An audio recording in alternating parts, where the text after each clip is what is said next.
So when we last left the Italian plumber, he was in a bit of a pickle in terms of his sequel game. Super Mario Bros. 2, aka The Lost Levels, was ultimately rejected from being released outside of Japan due to its immense difficulty spike and being too similar to the first game, but the rest of the world still needed a sequel. So what exactly did Nintendo do? Well, I'm sure you know this whole song and dance, so I'll give you the TLDR. Yume Kojo Doki Doki Panic was a Nintendo game made in collaboration with Fuji Television. It never saw a release outside of Japan, and since the gameplay was already pretty similar to Mario, Nintendo said screw it and just updated it to be a Mario game. If you want a fun fact, this game actually started life as an idea for a Mario game in the first place before becoming Doki Doki Panic, so it kinda came full circle. The four main characters were swapped out with Mario, Luigi, Toad, and the Princess, which led to them getting their unique abilities that they carry in modern Mario games to this day, like in Super Mario 3D World, for example. Several other changes were also made to make it more of a Mario game, as well as just some general quality of life improvements. The game would be released here in America as Super Mario Bros. 2 in either September or October of 1988. It's not exactly clear which month it was specifically. It would also later see a release in Japan under the title Super Mario USA in September of 1992, which, god, that had to be something, especially if you already owned Doki Doki Panic. Imagine being some Japanese kid and you see this new Western exclusive Mario game being released in Japan for the first time, and you go and get it, and it's just a reskin of a game you've already played. I wouldn't know what to think. Now, if you're someone who's thinking to themselves that you should opt for Doki Doki Panic instead of Mario 2, well, I'll tell you right now that I honestly believe you should stick with Mario 2. Aside from the more recognizable cast, several changes and additions were made when it was converted to a Mario game, the two most important of which was the addition of a run button and the need to only beat the game once. Yeah, in Doki Doki Panic, you had to beat the game as all four characters to get the true ending. But that also had a save feature which Mario 2 lacks. My personal experience with this game comes mostly from its GBA remake in Super Mario Advance, and it was actually one of the first GBA games I ever had, so I'm quite familiar with it. Alright, with all that said and done, let's get into the story, which is a degree more complex than the first game. Only a degree, though. Honestly, I don't even need to tell you the story, because if you wait on the title screen, the game just tells you itself. But I've got a job to do, so... One night, Mario dreams of a door leading to the world of Subcon, which he learns was once peaceful until the villainous Wart took over and used the Dream Machine for his own gain. When Mario wakes up, he tells Luigi, Toad, and Princess Toadstool, who as it turns out, all experience the same dream. While out on a picnic, the group notices a cave with a long staircase inside.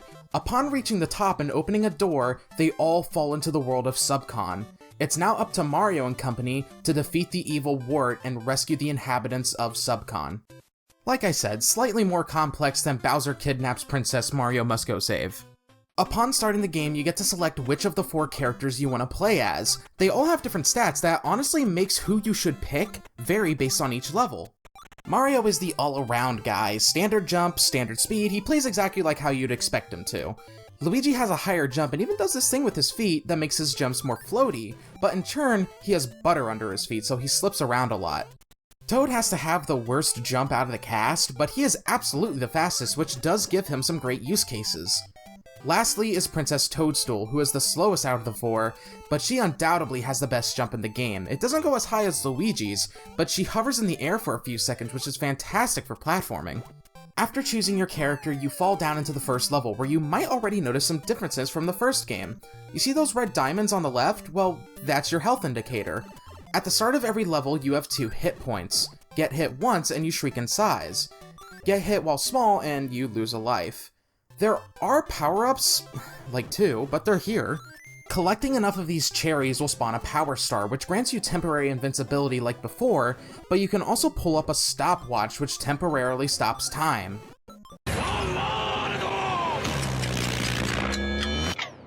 Oh right, this is a new mechanic.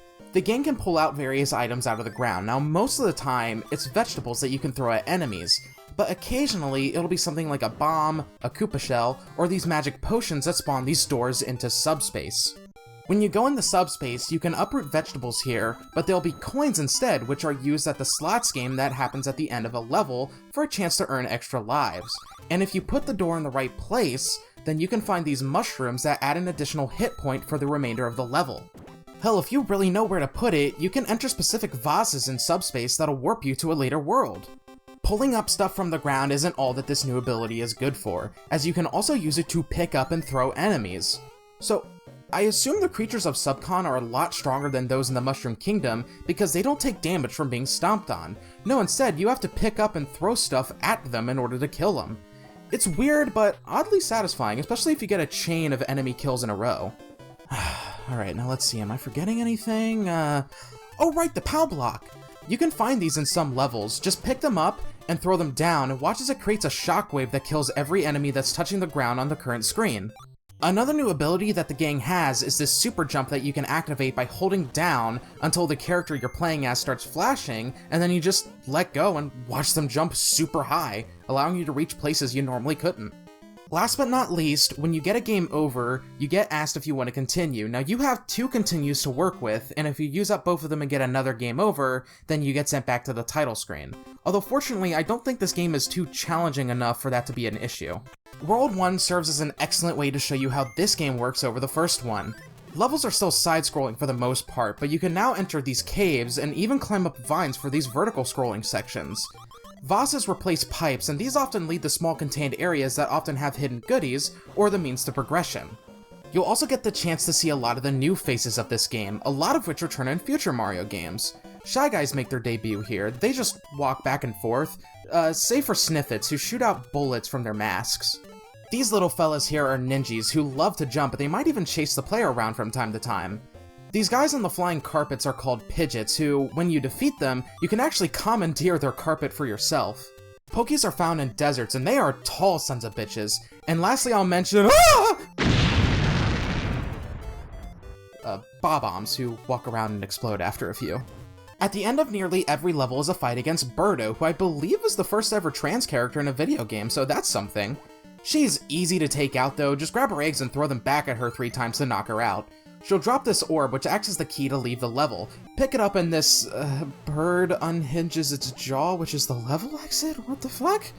In the second level, you'll come across this locked door, which needs a key to be opened, so you need to enter one of these vases to get it. But when you do, this mask named Phanto awakens and starts relentlessly chasing you.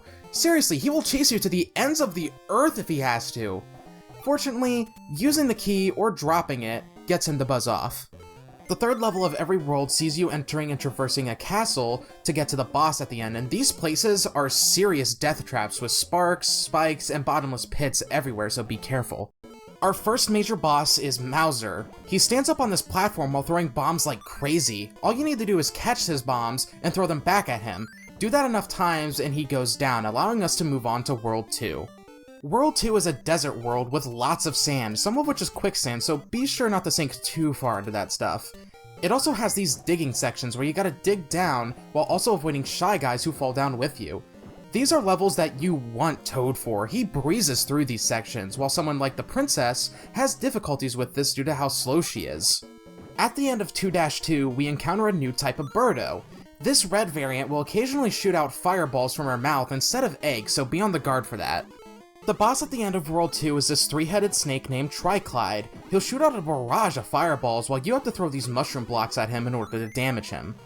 3-1 takes place up in the sky and mountains, so there's a lot of bottomless pits to be wary of, while 3-2 has this segment in this cave that honestly just sucks. You have to use these bombs to destroy these blocks to progress, and it can be frustrating to actually get the bombs to destroy the wall at times. The 3-3 castle took me a minute to figure out, but I fuck with this part where you have to use this game's Pac-Man syndrome to avoid getting hit by Phanto and, is that how sparks reproduce? The World 3 boss is a rematch fight against Mauser, who definitely feels more aggressive than the first time we fought him. Top it off with his platform is higher up, and you have this spark circling the room, and this fight is certainly more difficult than the first time we fought him. World 4 is an ice world, and I really picked the wrong character for this. Anyway, after pulling this rocket out of the ground to progress further in the level... Whoa, no, wait, I need an explanation for this. Do rockets just grow out of the ground like plants in Subcon? I need answers, damn it! 4-2 has you platforming on what I'm pretty sure are just actual whales before pulling another rocket out of the ground, god damn it! There's also this section where you have to get on this fire shooter thing and ride it across this bed of spikes, and it took me a hot minute to get right. Honestly, now that I think about it, if you have the necessary hit points, you probably could just power through this section. This isn't like Mega Man where spikes are an insta-kill. 4-3 is pretty funny, at least the opening is. You see this Birdo? Don't kill her. No, ride her egg to the right of the screen to reach the castle. That's not really communicated well, but The World 4 boss is against Fry Guy. He just moves around the room while spewing out fireballs. All you need to do is pick up these mushroom blocks and drop them on him, which is pretty easy, once again thanks to the Pac-Man syndrome of this game. But when he dies, he splits into 4 smaller Fry Guy, who are these jumpy little shits, and they like to move faster and faster the more of them you squash, so they can be pretty tricky to kill when there's only one remaining. World 5-1 has this section that requires some tight-ass platforming on these fish enemies. I can't imagine how this would have been with Luigi, but thanks to the fact that this game's character acceleration is through the fucking roof, it's still pretty difficult even as Mario. 5-1 also introduces us to the Gray Birdo variant, who only shoots fireballs, so you need to use these mushroom blocks to damage her. 5-2 honestly feels like a troll level at times. It loves to hide bob-ombs in the ground and... Yeah, that. 5-3 also has a freakish hard-on for bob-ombs. Seriously, this part of the level is just littered with them and... Huh. Neat. The boss of World 5 is this crab named Clawglip. He picks up these rocks and throws them down at you, with you just needing to pick them up and throw them back at him. What's interesting is that he doesn't actually exist in Doki Doki Panic. No, instead in that game, the World 5 boss was a third encounter with Mauser, which makes me really think that the devs loved him. Funny, considering that I'm pretty sure this is the only game, well, games, that he's ever appeared in. World 6 is another desert world, just with way more quicksand. This also introduces us to our last Birdo variant, Green Birdo, who I think is just a recolor of the Gray Birdo. 6-2 sees you riding these birds called Albatross to reach the end of the level, and it's not like they make you dodge a whole lot, so it's pretty easy.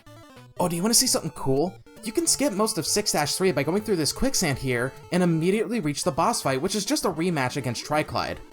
It's definitely more difficult on the account of the pits in his room, that and he's positioned to be much closer and higher up, so he has the high ground. World 7 may seem short with it only having 2 levels and whatnot, but they're the 2 longest levels in the game. 7-1 throws everything at you, bob-ombs dropping onto you thanks to these albatross, ninjas who want your blood, sparks who are placed in very annoying locations, and sniffets who are, very similarly, also placed in very annoying locations. 7-2 places us at the entrance to Wart's Castle, and this place is huge! It's filled with conveyors, sparks, bob-ombs, there are even 2 Birdos here, one of which is holding the key that we need to progress. After defeating Birdo one final time and grabbing the key she was guarding, we can make our way to the end of the level where we must face one final challenge before confronting Wart. The bird head doorway comes to life and begins to attack us. Just use the mushroom blocks to damage it 3 times, whereupon it'll open its mouth and take us to Wart. Okay, so honestly, Wart's not that bad. He just moves back and forth while opening his mouth to shoot out bubbles at the player. What we need to do is grab these vegetables being spewed out by the Dream Machine and chuck them into his mouth. Wait! The Dream Machine kills him. What the fuck? Why does he keep it in his room? Yeah, it's the source of his power and all, but did he not think to, oh, I don't know, move the thing into a separate room? What a dipshit! It's no wonder why this is the only game you're in, aside from a cameo in Link's Awakening. After tossing enough veggies into Wart's mouth, he goes down with Mario and Co. freeing the subcon, where you get to see who you played as the most, and wow, I didn't intend that. That's cool though, I played as everyone equally. Then all of a sudden we snap back to reality as it's revealed that the whole game was a dream by Mario, who awakes for a brief moment before going back to sleep as we get a roll call of the various characters in the game, ending Super Mario Bros. 2. God, this game was short. Not that that's a bad thing, it's just so odd to me that this game took me maybe an hour and a half to beat. As for being a kinda sequel to the original Super Mario Bros., I think this was absolutely serviceable. It's absolutely better and more enjoyable than the Lost Levels, and oddly, this had more of an impact on the Mario series moving forward.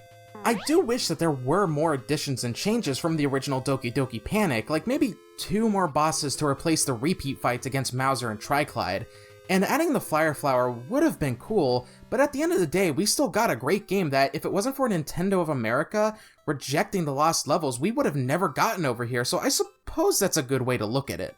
Obviously, Nintendo listened to the criticisms of the lost levels and did everything they could to make sure that the next game in the series was way better than both Super Mario Bros. 2's, and I am 100% glad that I can finally talk about it next. Until that time comes, however, have a great day or night. Peace. Someone!